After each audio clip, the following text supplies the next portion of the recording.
find a way to lose. It doesn't matter how good we're playing, how much of a lead we have. We keep finding ways to lose in games I didn't think we should be losing. Our starting pitching is lights out until one inning and everything collapses. And then our bullpen comes in. It's been lights out all season. It collapses. Then we stop scoring runs. No, there's actually a curse in Citi Field. I don't know what voodoo the Mets have going because they're not a good team. Now what I've realized is the Phillies are really good at playing the good teams and we're really bad at playing the bad teams. It doesn't matter. They're the Tigers, the Dodgers, the Cubs. Put them in front of us. We'll win every series. Heck, we'll probably sweep them, but then you put the Mets, the White Sox, the Nationals, and we can't find a way to beat them. Every single time we play the bad teams, we have the lead, and it just seems like we collapse. We give up. We are losing games we shouldn't be losing. Now, I understand. The Phillies are still in first place. We have a 5-game lead, so it's not the end of the world. The Mets are fighting for a wild card spot. But the fact we keep losing to the Mets is insane, because if we go to the playoffs and we have to play the Mets again at Citi Field, it seems like we're cursed. Again, they are not the better team. The Mets are not the better team. The Phillies have more talent, have played better, won more games, but man, every single time we go to Citi Field, we're embarrassed. We're an embarrassment. I mean, Bryce Harper was wearing orange and blue the first game. Why is our star player wearing the rivalry's colors? Someone explain to me. The best part of all this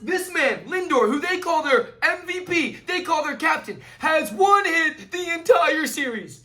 Yo, we're getting cooked by the bottom of the Mets lineup. I mean, I haven't heard of half these guys before. Brett Batty, never heard of him before. Uncle McNeil, bro's pushing 60. They got a guy named Torrens hitting home runs. Oh, if that wasn't enough, Rob Thompson's pitching Jordan Romano with a 3-run lead. And let me tell you one thing. If you don't know Jordan Romano, you know he's the best pitcher in the league with a 7.9 ERA.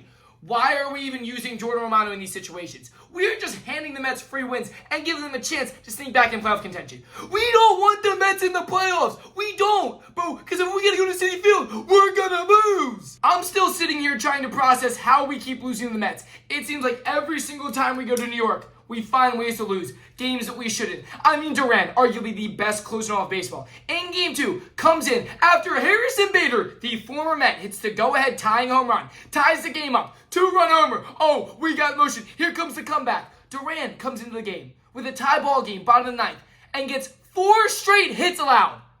Back to back to back to...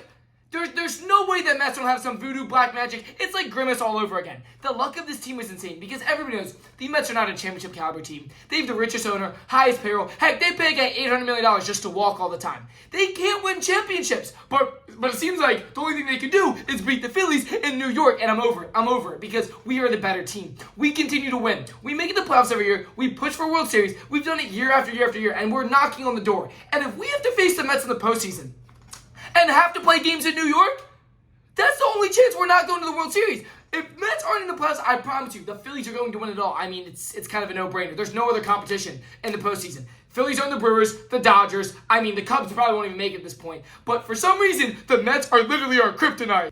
Now, before I crash out, there are 2 things I want to address. And y'all saw it Game 1. The microphones. The MLB needs to put the Mets under investigation. They're Astros 2.0. They are straight stealing pitch comms with satellite dishes out there. Alec Boehm, great eye ad, saw it in the outfield.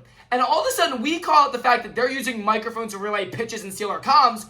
What do? They put up 13 runs in Game 1. You're telling me all of a sudden the Mets have 0 runs. We call out them cheating, and they put up 13 out of nowhere. 13 unanswered runs. I want an explanation for that. All my Mets fans, I want an explanation of why y'all are using pitch comm stealing devices out there and how the MLB allows that. The second thing, y'all are blatantly cheating. You are paying the refs. If it's not obvious, the entire MLB can see how much y'all get favored by the umps. I mean all series, every game. You don't believe me? Pull up every single one of Juan Soto's at-bats and look at the strike zone. Look where the pitches are and look what's called a strike and what's called a ball. Y'all favored the Mets so hard this game, it was insane. It was so bad to the point where Jesus Luzardo got thrown out because he was fed up with how many missed calls were only against him. Never against the Mets. Manet got every single call he wanted. He was 100% perfect for Manet. But then when Luzardo was pitching, it got so bad that the ump had to toss out Luzardo. Do you see how embarrassing this is? The Mets are caught cheating now twice, just in this series alone. They've been doing it all year, and y'all are still in second place.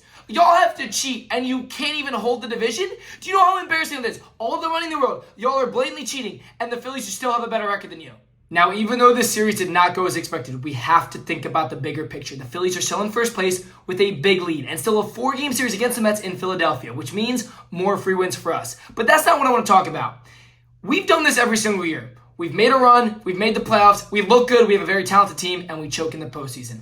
This is the last year where we're going to have all the pieces we have. We've kept the same team 4 years in a row. And if we do not wake up and find a way to win the games that we're not supposed to win, this season's over, this team's done, and we're never going to win. Now, I honestly don't want to talk about the Mets ever again. They got lucky this series. It's over. We'll see you guys at the postseason, and we'll send you home just like we did last year. But I want y'all to let me know your thoughts and predictions down below. Who is going to win the NL East? The race has gotten a little closer. The Phillies had a big lead, but of course, we pulled the Mets special and found a way to choke. But there's a lot of games left. There's a big series left in Philadelphia, and I want y'all to let me know your thoughts down below. If you're new, obviously, make sure you subscribe, and we'll see you guys in the next video. Peace out.